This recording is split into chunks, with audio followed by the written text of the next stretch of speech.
안녕하세요. 해커스 편입에서 영어 문법을 담당하게 된 오상입니다. 편입 시험에서 영어 문법이 차지하는 비중은 매우 크다고 할 수 있습니다. 그런데 이 편입 영어 문법은 양면적인 성격을 가지고 있습니다. 먼저 문법 문제의 경우 출제 과정은 매우 단순한데 비해 풀이 과정은 매우 복잡합니다. 무슨 뜻일까요? 그림의 자물쇠를 예로 들어 설명드리겠습니다. 자물쇠에 설정된 번호를 아는 주인은 간단히 번호 하나를 바꿈으로써 잠금 설정을 할 수 있지만 그 번호를 모르는 사람이 자물쇠를 풀어야 할 경우 각 열마다 숫자를 하나하나 맞춰봐야 할 것입니다. 문법 문제의 출제 및 풀이도 이와 같습니다. 출제자는 처음에 문법적인 오류가 없는 정상적인 텍스트를 원문에서 발췌할 것입니다. 그리고 거기서 간단히 단어 하나를 바꿈으로써 손쉽게 문제를 출제하는 것이죠. 제가 한번 기출문제 출제 과정을 재현해 보도록 하겠습니다. 자, 현재의 텍스트는 문법적으로 전혀 오류가 없는 상태입니다. 여기서 관계대명사 부분을 살짝 바꾸겠습니다. 자, 그럼 이렇게 간단히 문법 문제가 하나 완성됩니다. 하지만 이 응시자 입장에서는 이 문제를 풀기 위해 모든 문법 지식을 총동원해서 1번부터 4번까지 오류가 있는지 없는지를 확인해야 합니다. 그래서 문법 문제의 경우 출제는 쉽고 풀이는 어렵다고 하는 것입니다. 이러한 문법 문제의 양면성을 극복하기 위해서 우리는 영어 문법 전체를 한눈에 바라볼 수 있는 포괄적이면서도 단순한 문법 구조를 습득해야 합니다.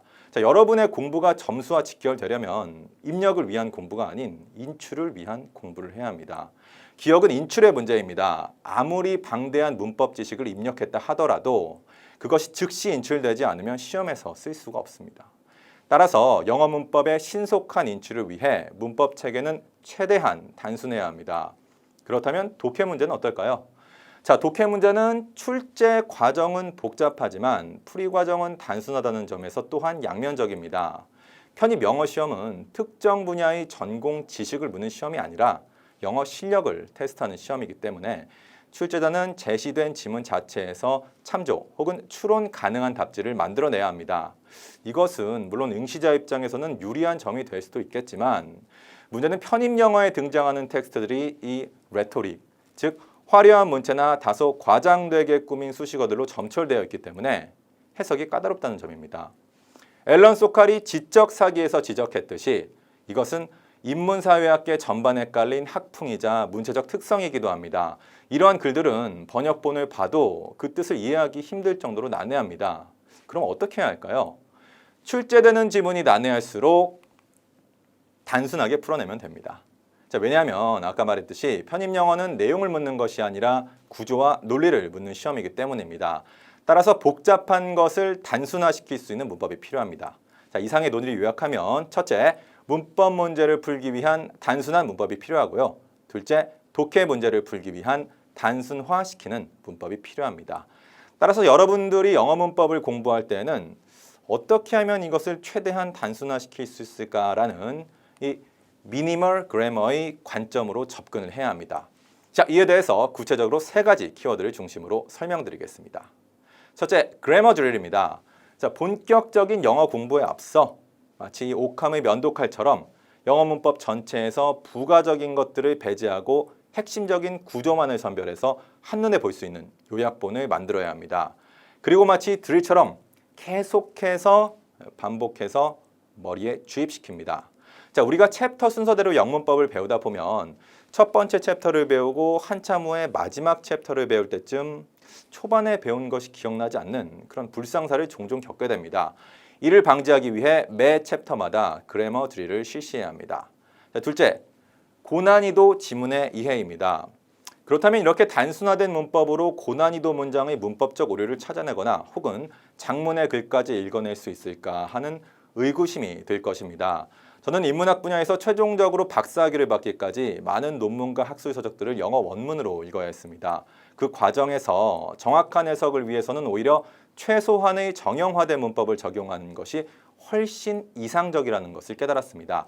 따라서 편입시험 수준에서는 단순한 문법이 충분히 적용 가능합니다. 자, 이것을 패션에 비유하자면 독일의 미니멀리즘 디자이너 질 샌더가 말했듯이 가장 많은 것을 표현하기 위해 가장 적은 것을 선택하는 전략입니다. 자, 하지만 이는 결코 세부적인 문법 내용을 소홀히 해도 된다는 뜻은 아닙니다. 편입 영어 시험은 여러분의 마음을 비추는 거울입니다. 만약 자신이 취약하다고 생각하는 부분 혹은 피하고 싶은 부분, 나오지 않았으면 하는 부분이 있다면 마치 출제자에게 그 마음을 들킨 것처럼 바로 그 부분이 시험 문제에 출제됩니다. 따라서 영어 문법은 결국 111% 완벽해야 합니다.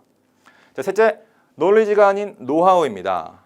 자, 미니멀 그래머는 영화 어벤져스에 등장하는 인피니티 스톤처럼 손에 넣으면 영어 만점을 받는 힘이 생기는 그런 구체적인 실체가 아닙니다. 이것은 여러분이 영문법을 공부하는 방법 혹은 영어 텍스트를 풀어내는 태도입니다. 따라서 수업 시간을 통해 직접 익혀야 하고 반복 학습을 통해 마치 직관과 같은 인식 능력을 갖도록 완전히 통달해야 합니다. 자, 그럼 앞으로 이러한 문법 수업이 어떻게 진행될 것인지 약 1년간의 커리큘럼에 대해 설명드리도록 하겠습니다. 전반적인 커리큘럼은 이와 같습니다. 초중반의 이론 정복 과정에 이어 중후반의 문제 정복 과정을 거쳐 파이널에서 실전 문제풀이 과정에 돌입하게 됩니다. 커리큘럼이 언뜻 복잡해 보일 수 있기 때문에 쉽게 이해할 수 있도록 버킷의 예를 제시하겠습니다. 자, 이 버킷을 여러분들의 문법 지식을 담을 통으로 가정해 보겠습니다. 버킷을 가득 채워서 시험장에 들어가면 여러분은 합격할 수 있겠죠. 하지만 현재 여러분의 버킷은 그림과 같이 구멍이 많이 뚫려 있기 때문에 물을 채울 수 없습니다. 따라서 처음부터 물을 채우지 않습니다. 지금은 이 구멍을 메우는 작업을 할 겁니다. 이 과정이 바로 초중반부의 이론 정복 과정입니다. 이 기간 동안에는 당장 성적이 오르지 않더라도 개의치 말고 버킷을 꼼꼼하고 단단하게 만들어 주셔야 합니다. 만약 이 기간 동안 버킷을 제대로 만들어 놓지 않는다면 중후반부에 아무리 많은 문제를 풀어도 아무리 적중률이 높은 양질의 문제를 풀어도 실력을 채울 수 없을 것입니다. 꼭 명심하세요. 처음에는 비어있을지라도 조바심 내지 말고 단단하고 빈틈없는 버킷을 만들어 주시길 바랍니다. 아울러 커리큘럼 전체에서 여러분들이 가장 집중해야 할 것은 바로 수험서의 단권화입니다. 자, 여러분, 가장 좋은 문법책이란 어떤 교재일까요? 그것은 수업 시 되풀이하며 표시하고 필기해 놓은 여러분만의 문법책입니다. 전 과정에서 나만의 문법책을 수시로 참고하면서 계속해서 수정 보완해 나가야 하고 시험장까지 최종 업데이트된 버전을 들고 가셔야 합니다. 이 문법책이 여러분의 합격을 보장한 유일한 최고의 교재입니다. 자, 마지막으로 제 강의의 특징을 설명하고 마치도록 하겠습니다. 먼저 빌드업 러닝입니다. 저는 이와 같이 매 챕터마다 단계별로 난이도가 상승하는 빌드업 방식으로 수업을 진행하고 있습니다. 단 한 사람의 낙오자도 혹은 너무 쉬워서 나가는 단 한 사람의 이탈자도 없도록 마치 1대1 수업을 받는 것처럼 여러분을 이끌어 나가겠습니다. 다음은 수업 시간에 배부되는 프린트아웃입니다. 이와 같이 총 3가지 종류의 프린트아웃이 배부됩니다. 특히 Q&A의 경우 수업 시간, 스터디 시간 혹은 개인 면담 시간에 받은 질문 등 중 좋은 질문을 선별해 그에 대한 상세한 해설지를 나눠드리고 있습니다. 마지막으로 입시 성공 노하우입니다. 저는 학창 시절 총 2번의 입시를 경험했습니다. 첫 번째는 대원외고 입시, 두 번째는 서울대학교 입시였습니다. 이 2차례의 수험 생활을 거치며 제가 쌓아온 입시 성공 노하우를 여러분들에게 빠짐없이 공유해드리도록 하겠습니다. 자, 오리엔테이션은 여기까지입니다. 지금까지 제가 말한 내용 잘 숙지하시고 수업 시간에 만나도록 하겠습니다. 이상 해커스 편입 영어 문법 담당 오상이었습니다. 감사합니다.